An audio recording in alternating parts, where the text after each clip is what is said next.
ඔයාගේ කූඩුවේ මේ වගේ වැතිරලා ඉන්න කුරුල්ලෙක් දැක්කොත් අනිවාර්යයෙන්ම අවධානය යොමු කරන්න. විශේෂයෙන් කිරිල්ලයක් නම්.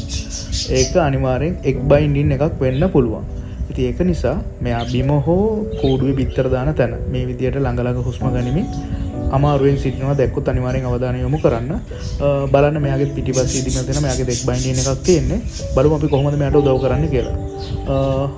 මේ විදියට ඉන්න සතාව අල්ලලා මෙයාගේ පිටිපස්සට වැස්ලින් හෝ ඔයිල් මොනවා හරි අනිවාර්යෙන් දාන්න. එතකොට මේ බිත්තරේ ලිස්සිලා ඉක්මනට එළියට එනවා. මෙන්න මේ විදියට අල්ලලා හිමීට පුෂ් කරන්න ඕනේ. මැදින් අල්ලන්න එපා. බිත්තරේ ඇතුලේ කුඩු වෙන්න පුළුවන්. ඉතින් හරි පරිස්සමෙන් මේ විදියට බිත්තරේ එළියට ගන්න. ඒක එයාට ගොඩාක් ලොකු සහනයක්. අනිත් එක මෙයා ඒක ගත්තේ නැත්නම් අනිවාර්යෙන් මෙයාගේ ජීවිත අවදානමක් තියෙනවා. ඉතින් බලන්න මෙයා දැන් මෙයාට ලොකු සහනයක්. මෙයාට කතා කරන්න පුළුවන් නම් කියනවා. ඉතින් මෙයා දවසක් දෙකක් යද්දී අනිවාර්යෙන් රිකවර් වෙනවා. මේ දේ ඔයාලගේ යාළුවෙක්ට උනත් වෙන්න පුළුවන්. ඒක නිසා මේ වීඩියෝ එක ෂෙයා කරන්න අනිත් කට්ටියට දකින්න. අපි බජිරගාල් ලවර්ස්